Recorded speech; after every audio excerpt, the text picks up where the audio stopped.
ចាប់បានហើយជនដែលដល់ដែលកាប់សម្លាប់ឪពុកបង្កើតរបស់ខ្លួននៅក្នុងទំនាស់រឿងកើបអាចឆ្កែ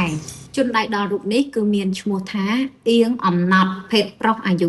36ឆ្នាំមុខរបរមិនពិតប្រាកដធ្លាប់ជាប់ពន្ធនាគារដោយសារគ្រឿងញៀនចាជាជនដែលញៀនថ្នាំបងប្អូនរស់នៅក្នុងភូមិប៉ាហ៊ីជើងសង្កាត់ប៉ៃលិនក្រុងប៉ៃលិនខេត្តប៉ៃលិនជនរងគ្រោះគឺមានឈ្មោះអោងខែមភេទប្រុសអាយុ67ឆ្នាំជាអតីតមន្ត្រីយោធារីឯជនសង្ស័យដែលជាកូនគឺមានឈ្មោះបៀងអំណត់ភេទប្រុសអាយុ36ឆ្នាំសូមជម្រាបជូនពីសារបានរឿងបន្តិចចាដំបូងឡើយហ្នឹងគឺជនដៃដល់ដែលជាកូនហ្នឹងបានមកដល់ផ្ទះហើយក៏ដើរកោបអាចឆ្កែដែលជាឆ្កែរបស់អ្នកភូមិហ្នឹងមកជួបដោយមួម៉ៅខឹងនឹងខ្លួនឯងត្រូវមកកោបអាចឆ្កែអ្នកភូមិមកជួបនៅក្នុងផ្ទះផងអីផងអញ្ចឹងទៅក៏ស្រែកជេរឡូឡាបចោខ្លាំង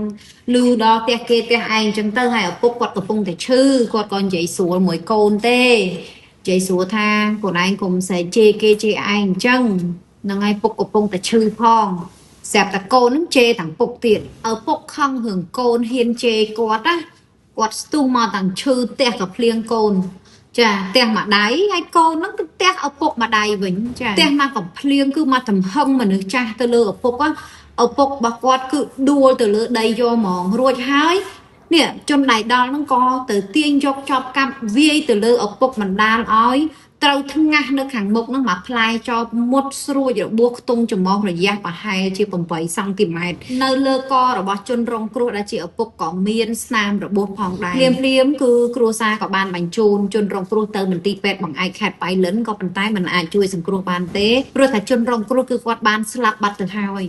ខណៈពេលដែលក្រុមគ្រួសាររវល់បញ្ជូនជនរងគ្រោះទៅមន្ទីរពេទ្យជនសង្ស័យក៏បានឆ្លៀតឱកាសរត់គេចខ្លួនផងដែរតែទោះបីជាយ៉ាងណាក៏ដោយក្រោយពេលដែលធ្វើការស៊ើបអង្កេតស្រាវជ្រាវអស់រយៈពេល2យប់2ថ្ងៃរហូតដល់ថ្ងៃទី11ខែវិច្ឆិកាឆ្នាំ2025វេលាម៉ោង8ព្រឹកកម្លាំងនគរបាលគឺឃាត់ខ្លួនបានជនដែលដល់រូបនេះនៅចំណុចក្នុងព្រៃខាងកើតអូប្រហែល50ម៉ែត្រស្ថិតនៅភូមិទឹកថ្លាសង្កាត់ប៉ៃលិនក្រុងប៉ៃលិនខេត្តប៉ៃលិន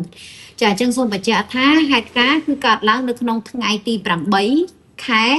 កក្កដាឆ្នាំ2025ចាប់ខ្លួនបានគឺនៅក្នុងថ្ងៃទី11ខែកក្កដាឆ្នាំ2025ខ្ញុំជឿថាបើសិនជាគ្មានឆ្កែរបស់អ្នកជិតខាងមកជួសអាចនៅក្នុងផ្ទះរបស់គាត់ក៏គ្មានចំនួនឪពុកកូនកើតឡើងហើយក៏គ្មានករណីឃាតកម្មមួយនេះកើតឡើងដែរយ៉ាងណាយើងខ្ញុំទាំងអស់គ្នាក៏សូមចូលរួមរំលែកទុក្ខជាមួយនឹងក្រុមគ្រួសារសពផង